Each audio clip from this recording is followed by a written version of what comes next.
자산운용자의 삶과 증시각도기의 삶. 요즘 하루 24시간도 부족한데요.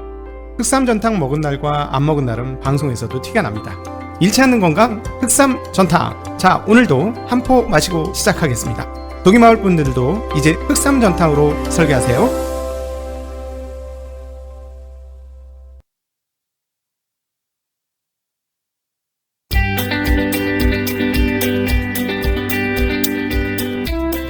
가기사는 증시 각도기. 안녕하세요, 증시 각도기 시청자 여러분, 투자자 여러분, 도기마을 여러분, 그리고 오디오 클립과 팟빵에서 듣고 계신 청취자 여러분, 반갑습니다. 많은 분들이 오늘 이거 어떻게 하면서 깜짝 놀래서 오늘 아침을 열었을 텐데요. 한번 풀어보죠. 이 현재 상황들이, 일단 제가 드리고 싶은 말씀은 패닉에 빠지지 말아라. 그리고 호랑이한테 물려가도 정신만 차리면 살아남을 수 있다라는 말씀을 드리고 싶습니다. 현재 상황들이 어떤 상황인지에 대해서 좀 설명을 드리도록 할게요. 자, 전체 시장 상황들을 말씀드리면 일종의 긴축 발작이 발생한 게 맞고요. 긴축 발작이 도대체 왜 이렇게 커지게 되었는지를 보면은 스태그플레이션에 대해서 사람들이 생각하기 시작했다는 거예요. 스태그플레이션. 오늘 거는 스태그플레이션을 생각한 거로 보는 게 맞는데, 결론적으로 말씀드리면 지금 생각하고 있는 수준의 스태그플레이션이 발생할 확률은 매우 낮다라는 게 결론입니다. 왜냐하면 스태그플레이션이라는 게 뭔가요? 물가는 앙등하는데 경기는 하강하는 것이죠. 그래서 요 자체의 프레임만을 띄워놓고 보면, 우리가 지난주에 박종현 박사님, 증권계의 JYP죠. 박종현, 종현바, JYP. 예, 증권계의 JYP인 박종현 박사님하고의 대담에서도 얘기했습니다만, 작은 사이즈의 스태그플레이션 가능성이 있는 거는, 그건 사실이에요. 그거는 맞는데, 금리를 본격적으로 올려야 스태그플레이션의 그림이 완성이 되잖아요. 근데 지금 그거를 걱정하고 있는 건데, 지금 상황에서 과연 연준이 금리를 올릴 수 있을 것이냐 하는 게 실제죠. 실제. 원론적으로는 현재 인플레이션이 굉장히 심화되면 금리를 올리겠다라고 얘기는 했는데, 제가 보기에는 여전히 그동안 했던 얘기 중에 중요한 포인트가 뭐였어요? 금리를 올리기 위한 포인트? 고용이에요. 왜 고용을 얘기했는지를 우리가 생각해 봐야 합니다. 고용을 얘기한 이유는 고용이 회복되지 않은 상황에서의 금리 인상을 시장과 사회가, 경제가 견딜 수 없다라는 것을 알고 있기 때문에 고용이 회복되어야 금리 인상이 이루어진다라는 얘기를 한 거예요. 고용이 회복되지 않은 상황에서 금리 인상을 하면 경기가 나락으로 빠진다는 것을 아는 거예요. 그래서 어쩔 수 없이 그냥 버티기로 들어갔는데, 생각보다 인플레이션이 심한 상황이다라는 거를 증언한 거죠. 그동안 계속 일시적이야라고 했는데, 이제 더 이상 일시적이라고 하기에는 되게 무색한 상황이 와서, 인플레이션이 생각보다 심하다, 그러나 다시 줄어들 거다라고 얘기했으나, 인플레이션이 계속된다면 금리 인상을 고려할 수도 있다라는 이야기를 한 거죠. 거기에 시장이 겁나게 충격을 받은 겁니다. 네. 그러면서 일종의 긴축 발작이 일어났었는데, 긴축 발작이 일어났다는 건 어디서부터 이제 확인이 되냐면, 금리 시장에서부터죠. 금리가 이상하다. 너무 급하게 올라간다. 그러니까 이제 저희가 계속 금리 얘기를 많이 한 이유를 더 이제 자세히 아시게 됐을 거예요. 이번 건을 통해서. 금리가 이렇게 중요하다는 거. 금리가 움직이니까 사람들이 깜놀을 한 거죠. 자, 그래서 이제 금리가 얼만큼 중요하다? 우리가 잃지 않는 쉬운 투자 강의에서도 초반에 달러가 무엇이고 금리가 무엇인지에 대한 쉬운 설명들을 드렸었는데, 이렇게 판세를 결정짓는 중요 요인 중에 하나가 금리라는 거. 근데 지금 독일 10년물 국채 금리가요, 마이너스 0.1945입니다. 마이너스 0.1945. 얘네는 벌써 올해 2, 3월 달에 있었던 가격 가장 금리가 높았던 시절까지, 5월 달이죠. 5월 달에 1.7% 미국 10년물이 1.7% 갈 때 수준 거의 근처까지 갔어요, 지금. 벌써 마이너스 0.19로 얘는 이제 마이너스 벗어날 것 같은 추세인데, 유럽이 4% 인플레이션 나온다고 합니다. 그렇기 때문에 이 유럽 시장에서도 이렇게 움직인다라는 건 지금 실질적인 인플레이션 요소가 상당한 건데, 미국 10년물 금리가 어제도 말씀드렸습니다. 5호장에서 말씀드렸습니다만, 1.5 3% 중반까지 지금 고공행진을 한 거예요. 금리가. 채권 가격은 떨어진 거죠. 근데 이제 여기서 우리가 냉정하게 생각해 봐야 될 게 금리가 지난번에 1.7까지 찍었는데 거기까지 한번 찍어 놓은 자리잖아요. 거기까지 금리가 올라갈 수 있죠. 그러니까 사실은 내년도에 2%까지 갈 거라고 봐요. 10년물 금리는. 근데 그게 속도가 중요한 건데 지금 속도가 조금 급하게 되니까 시장이 놀란 거고, 그러나 이게 그 연속적으로 계속 이 속도로 갈 것인지가 의문인 거예요. 그거는 확인을 해야 됩니다. 그래서 금리가 이렇게 올라가자 어떻게 돼요? 기술주들이 아구창 맞았지. 기술주들이 아구창 맞았습니다. 2%에서 3% 중반까지 떨어졌어요. 아, 이 정도면 굉장히 급락이죠. 급락이 나타났고, 반도체는 더 떨어졌죠. 반도체 지수 자체가 3.8%나 아주 급락을 했고, 장비주들은 폭락을 했습니다. 어플라이드 머티리얼스가 6.9%나 떨어지는 흐름 보여줬고, AMD도 6%나 폭락하는 흐름들을 보여주면서 기술주 흐름들이 굉장히 안 좋게 나왔고, 네, 우리나라하고 관련이 깊은 마이크론 테크놀로지는 오히려 2.7% 올라가면서 상대적으로 좀 선방했어요.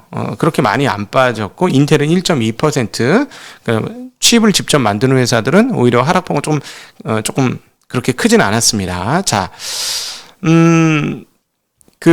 지금의 이제 현재 전체 상황들을 보면 앞서 말씀드렸지만, 최근에 유가도 $75, 그리고 브렌트는 $79까지 가면서, 와, 공급발 인플레이션이 날 거다라는 생각을 하게 됐었죠, 시장이. 아, 이거, 딴 거 다 모르겠는데, 유가 보니까 이거 인플레이션 확실해. 유가 계속 이거 봐봐. $80, $90, $100 간다고 누가 얘기를 하는데, 그렇게 가면 이건 빼박 인플레 아니야? 빼박 인플레지.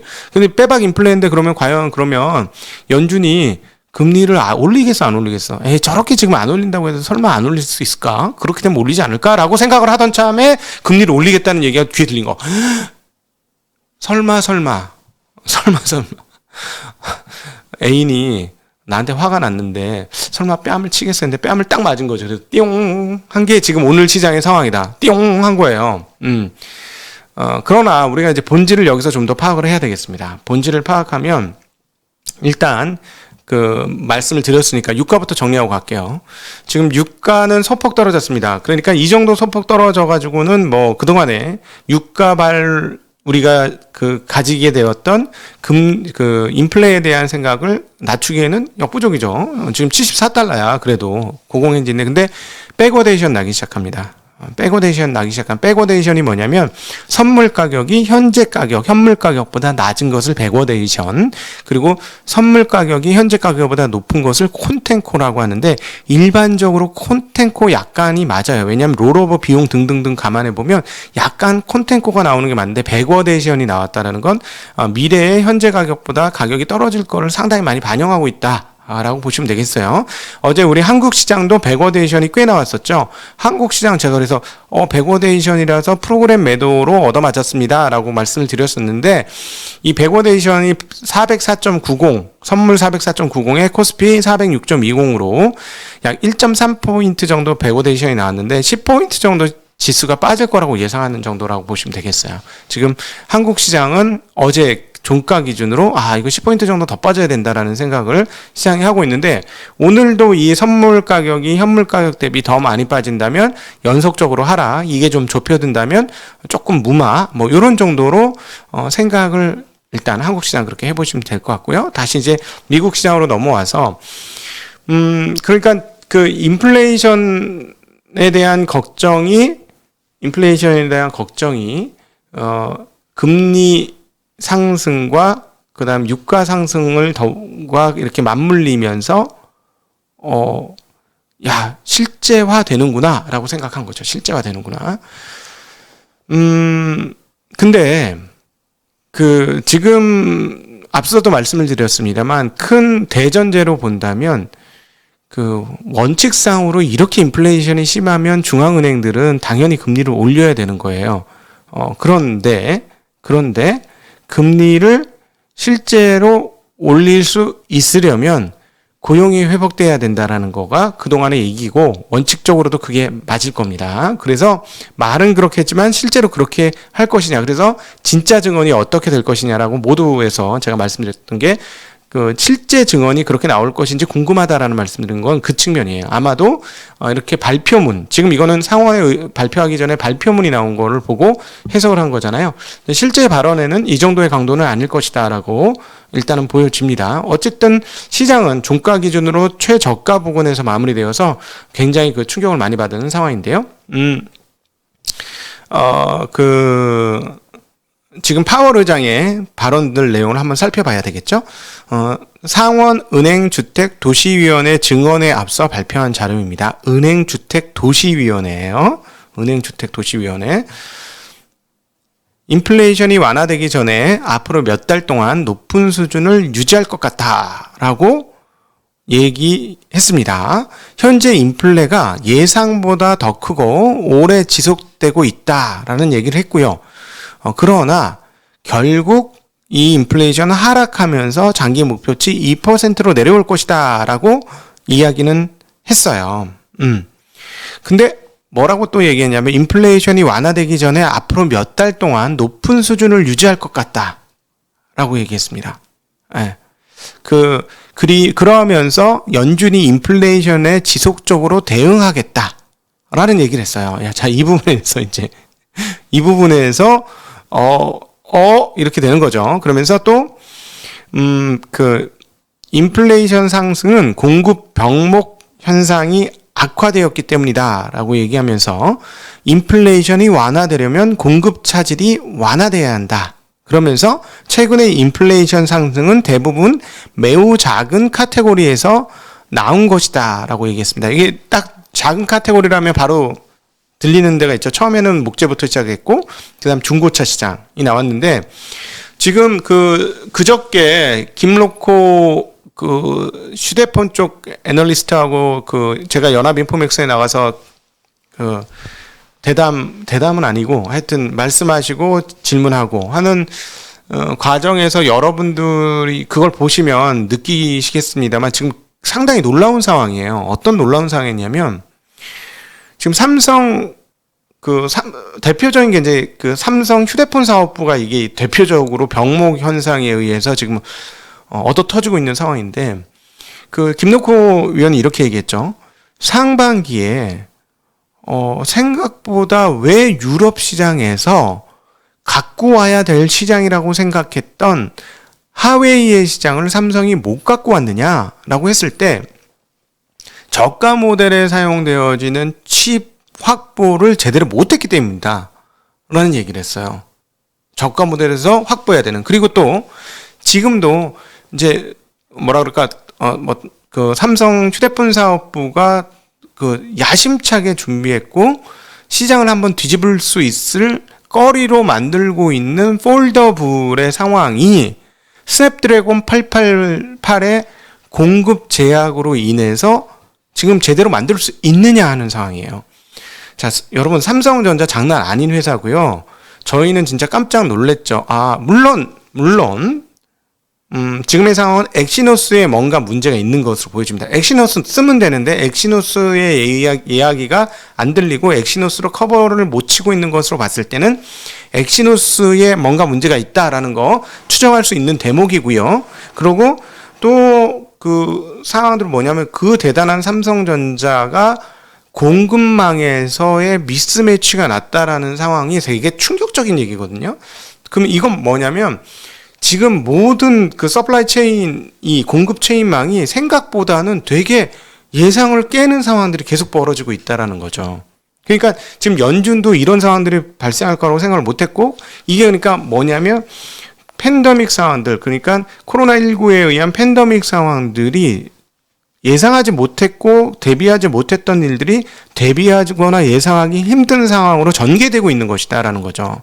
그러니까 공장이 제대로 안 들어가, 사람들이 안 나가기도 하고 셧다운도 하기도 하고, 이것들이 계속 공급 병목을 나타내면서 옛날 같았으면 공급 병목은 이렇게 수요가 크면 사람들이 바로바로 공급을 해주면서 한 두세 달 있으면 풀려 했는데 지금은 웬일이야? 그러면서 또 하나의 요인이 더 있죠. 모든 기기들이 전자화되고 있잖아요. 전자화되고, 그 다음에 칩이 다 모든 게, 쉽게 얘기하면 밥솥에도 칩이 들어가잖아요, 요즘에는.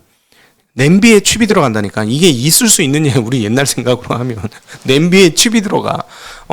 그런 상황이니 칩의 수요가 폭발적으로 늘어났는데 공급 병목이 한 번 생기니까 굉장히 타이트하게 유지되어지던 체인망이, 공급 사슬 체인망이 한 번 끊어지니까 복원하는데 엄청나게 시간이 오래 걸리더라 하는 게 지금 상황이고, 그로 인해서 인플레이션이 발생이 계속되고 있는데 한 두세 달이면 끝날 줄 알았던 게 계속 늘어지고 있다는 게 지금의 현재 상황에 대한 판단이다. 이렇게 정리해 볼 수 있을 것 같습니다.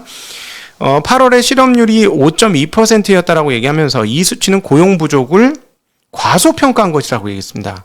그러니까 실업률 5.2% 믿을 수 없다라는 얘기고요. 돌봄의 필요성과 바이러스에 대한 지속적인 두려움 등 팬데믹과 관련된 요인이 고용 성장에 부담을 주는 것으로 본다라는 이야기를 했습니다. 그러면서 고용에 대해서 계속 얘기를 하고 있습니다. 그러니까 결국은 지금 시장이 걱정하고 있는 금리 인상은 고용이 해결된 다음에 나올 것이라서 시장이 지금 앞서서 걱정을 하면서 충격을 받은 거예요. 그러니까 일종의 텐드럼이라고 불러도, 긴축발작이라고 봐도 문제는 없는 거죠. 제가 보기에는. 근데 이거는 제가 보기에는 어떤 미국의 전문가는 이건 테이퍼링 텐트럼이라고 얘기를 하는데 전 그건 아닌 것 같아요. 테이퍼링은 시장에 그렇게 충격을 많이 주지 못했어요. 약간 조마조마한 마음을 주긴 했지만 오늘 충격을 먹은 것은 금리를 인상할 수도 있다라는 거에 깜짝 놀란 거예요, 시장이. 테이퍼링 아니에요, 제가 보기에는.